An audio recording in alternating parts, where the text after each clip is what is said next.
Suspension समाप्त होने पर पहली बार इस सदन में बोलने जा रहा हूं और इस नए संसद भवन में पहली बार बोलने जा रहा हूं, तो आपका संरक्षण चाहूंगा सर। 5 मिनट समय आपका। आप इसे मेडन स्पीच भी मानकर मुझे अधिक समय दे सकते हैं अगर चाहें तो। सर, मैं आम आदमी पार्टी की ओर से द पोस्ट ऑफिस बिल 2023 को अपोज करने के लिए खड़ा हुआ हूं, इसका विरोध करने के लिए खड़ा हूं। सर, ये कानून को अगर बारीकी से पढ़ा जाए तो इसमें दो बड़े खतरनाक प्रावधान हैं, सेक्शन 9 और सेक्शन 10। ये ऐसे खतरनाक प्रावधान हैं जो भारतीय डाक सेवा को, इंडियन पोस्टल सर्विस को इतनी शक्तियां दे देंगे कि वे किसी भी शिपमेंट को, कंसाइनमेंट को, पोस्ट को, चिट्ठी को खोलकर उसे सीज कर सकते हैं, उसे पढ़ सकते हैं, उसे इंटरसेप्ट कर सकते हैं और उसके सब्सिक्वेंटली जो एक्शन उस पर लेना चाहते हैं वो ले सकते हैं। और इसके कोई रूल्स, कोई प्रोसीजर, कोई दायरा, कोई क्राइटेरिया बिल्कुल भी इस पूरे कानून में नहीं लिखा गया है। मैं पहले सेक्शन 9 पढ़ के सुनाना चाहूंगा, फिर विस्तार से अपनी बात रखूंगा।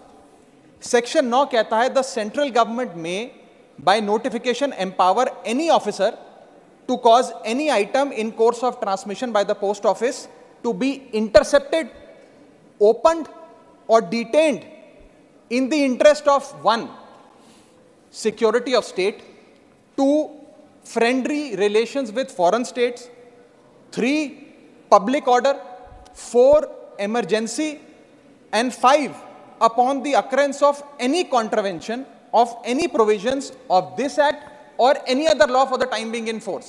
यानी कि इन 5 सिनेरियोज में पूरी शक्ति है इंडियन पोस्टल ऑफिस को कि वो किसी के भी डाक को या कंसाइनमेंट शिपमेंट को इंटरसेप्ट कर सकती है, डिटेन कर सकती है, खोल सकती है। इसमें 7 बड़ी समस्याएं हैं जो मैं आपके सामने रखना चाहूंगा। पहला है बिग ब्रदर सिंड्रोम, यानी कि हर तरीके से अपने नागरिकों पर सर्वेलेंस रखना, वो क्या कम्युनिकेट कर रहे हैं, क्या बातचीत कर रहे हैं, चिट्ठी पत्र में क्या लिखकर भेज रहे हैं, उस पर सरकार की आंखें रहें, सरकार को मालूम रहे। ये एक बिग ब्रदर सिंड्रोम है जिससे ये बिल पूरी तरीके से पीड़ित नजर आता है सर।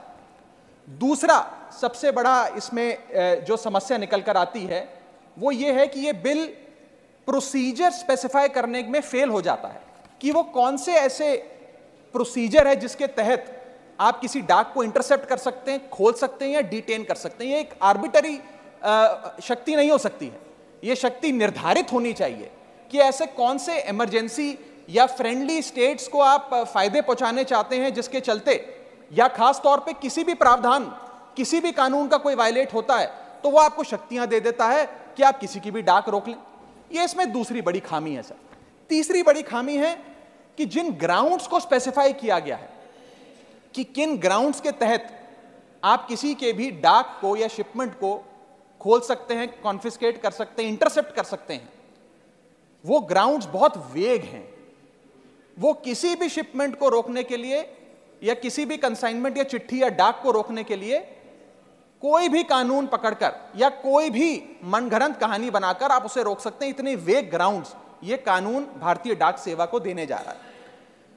चौथा और सबसे बड़ा खतरा जो इस बिल से है कि जो अफसर इसको इंटरसेप्ट करेगा या कॉन्फिस्केट करेगा, अगर वो अफसर गलत पाया जाता है तो उसके खिलाफ कोई एक्शन नहीं लिया जाएगा, उसे पूरी आजादी है। 5वां आर्टिकल 19 और आर्टिकल 21 का वायलेशन है सर। इसके साथ एक और मैं खतरनाक चीज बताना चाहूंगा कि ये राइट टू प्रिवेसी जो है, ये राइट टू प्रिवेसी का वायलेशन है। और राइट टू प्रिवेसी का एक हाल ही में वायलेशन मेरे साथ और इस सदन के कई सदस्यों के साथ हुआ, जब हमें अपने स्मार्टफोन पर, एप्पल के स्मार्टफोन पर एक नोटिफिकेशन आया, जिस नोटिफिकेशन में सर ये लिखा गया कि स्टेट स्पॉन्सर्ड अटैकर्स ने आपके फोन को इन्फेक्ट कर दिया है और इसके जरिए वे आपके कैमरा, आपके माइक, फोन का जो माइक होता है और फोन के अंदर जितने भी डॉक्यूमेंट्स, पासवर्ड्स, कॉन्टैक्ट्स हैं, वो सारे स्टेट स्पॉन्सर्ड हैकर जो है उसके निगरानी में आ जाते हैं, उसकी पोजीशन में आ जाते हैं। ये किसी साधारण व्यक्ति के साथ नहीं सर, देश के कई सांसदों के साथ हुआ। और दिलचस्पी की बात यह है और खतरनाक बात मैं कहूं वो ये है कि ये सिर्फ विपक्ष के सांसदों के साथ हुआ, ऐसा जानकारी आई, और इसमें एक शायद सत्ताधारी पक्ष के भी सांसद थे। ज्यादातर जो लोग इसमें पाए गए, जितनी मैंने रिपोर्ट्स पढ़ी, उसके मुताबिक विपक्ष के या सरकार के आलोचक थे। ये एक बड़ा खतरनाक हमला फोन्स पर हुआ। मैं चाहूंगा कि भारत सरकार इसमें जांच करे, आपके अध्यक्षता में सर वो जांच हो सके तो एक ज्वाइंट पार्लियामेंट्री कमेटी का गठन हो कि किस प्रकार से ये स्टेट स्पॉन्सर्ड अटैकर्स पेगासस नाम के और अन्य प्रकार के सॉफ्टवेयर का इस्तेमाल कर जो लोग आप कह सकते हैं आलोचक हो सरकार के या विपक्ष के नेताओं, उनके फोन को इन्फेक्ट कर रहे हैं। इस बिल का मैं विरोध करता हूं और चाहूंगा कि ये जो एप्पल का नोटिफिकेशन यहां बैठे कई सांसदों, विपक्ष के सांसदों के फोन पर आया, उसके बारे में सरकार कुछ अपनी बात भी रखे और इस पर जांच भी बिठाए। Thank you Raghav ji.